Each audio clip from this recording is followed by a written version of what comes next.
نحمدہ ونصلی علی رسولہ الکریم۔ حضرت حنظلہ رضی اللہ عنہ کو نفاق کا ڈر۔ حضرت حنظلہ رضی اللہ عنہ کہتے ہیں کہ ایک مرتبہ ہم لوگ حضور اقدس صلی اللہ علیہ وسلم کی مجلس میں تھے۔ حضور اقدس صلی اللہ علیہ وسلم نے وعظ فرمایا جس سے قلوب نرم ہو گئے اور آنکھوں سے آنسو بہنے لگے اور اپنی حقیقت ہمیں ظاہر ہو گئی۔ حضور صلی اللہ علیہ وسلم کی مجلس سے اٹھ کر میں گھر آیا، بیوی بچے بھی پاس آ گئے اور کچھ دنیا کا تذکرہ شروع ہو گیا اور بچوں کے ساتھ ہنسنا بولنا، بیوی کے ساتھ مذاق شروع ہو گیا، اور وہ حالت جاتی رہی جو حضور صلی اللہ علیہ وسلم کی مجلس میں تھی۔ دفعتاً خیال آیا کہ میں پہلے کس حال میں تھا، اب کیا ہو گیا؟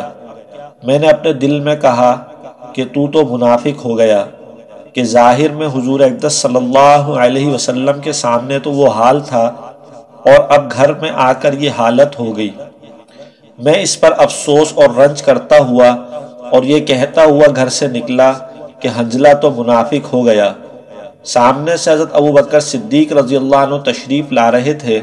میں نے ان سے عرض کیا کہ حنظلہ تو منافق ہو گیا۔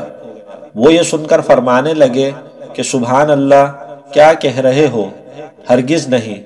میں نے صورت بیان کی کہ ہم لوگ جب حضور صلی اللہ علیہ وسلم کی خدمت میں ہوتے ہیں اور حضور صلی اللہ علیہ وسلم دوزخ اور جنت کا ذکر فرماتے ہیں تو ہم لوگ ایسے ہو جاتے ہیں گویا وہ دونوں ہمارے سامنے ہیں، اور جب حضور صلی اللہ علیہ وسلم کے پاس سے آ جاتے ہیں تو بیوی بچوں اور جائیداد وغیرہ کے دھندوں میں پھنس کر اس کو بھول جاتے ہیں۔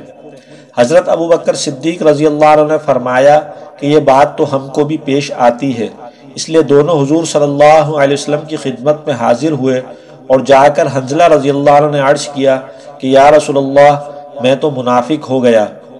حضور صلی اللہ علیہ وسلم نے فرمایا کیا بات ہوئی؟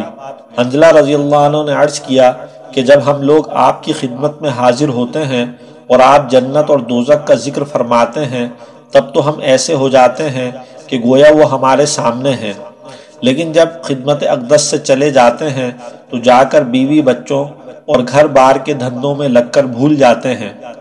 حضور صلی اللہ علیہ وسلم نے ارشاد فرمایا کہ اس ذات کی قسم جس کے قبضے میں میری جان ہے، اگر تمہارا ہر وقت وہی حال رہے جیسا میرے سامنے ہوتا ہے تو فرشتے تم سے بستروں پر اور راستوں میں مصافحہ کرنے لگیں۔ لیکن حنظلہ بات یہ ہے گاہے گاہے فائدہ، یعنی آدمی کے ساتھ انسانی ضرورتیں بھی لگی ہوئی ہیں جن کو پورا کرنا بھی ضروری ہے۔ کھانا پینا، بیوی بچے اور ان کی خیر خبر لینا، یہ بھی ضروری چیزیں ہیں، اس لیے اس قسم کے حالات کبھی کبھی حاصل ہوتے ہیں، نہ ہر وقت یہ حاصل ہوتے ہیں اور نہ اس کی امید رکھنی چاہیے۔ یہ فرشتوں کی شان ہے کہ ان کو کوئی دوسرا دھندا ہی نہیں، نہ بیوی بچے، نہ فکر معاش اور نہ دنیاوی قصے، اور انسان کے ساتھ چونکہ بشری ضروریات لگی ہوئی ہیں اس لیے وہ ہر وقت ایک سی حالت پر نہیں رہ سکتا۔ لیکن غور کی بات ہے کہ صحابہ کرام رضوان اللہ عنہم کو اپنے دین کی کتنی فکر تھی کہ ذرا سی بات سے کہ حضور صلی اللہ علیہ وسلم کے سامنے جو حالت ہماری ہوتی ہے وہ بعد میں نہیں رہتی، اس سے اپنے منافق ہونے کا ان کو فکر ہو گیا۔ عشق است و ہزار بدگمانی، عشق جس سے ہوتا ہے اس کے متعلق ہزار طرح کی بدگمانی اور فکر ہو جاتا ہے۔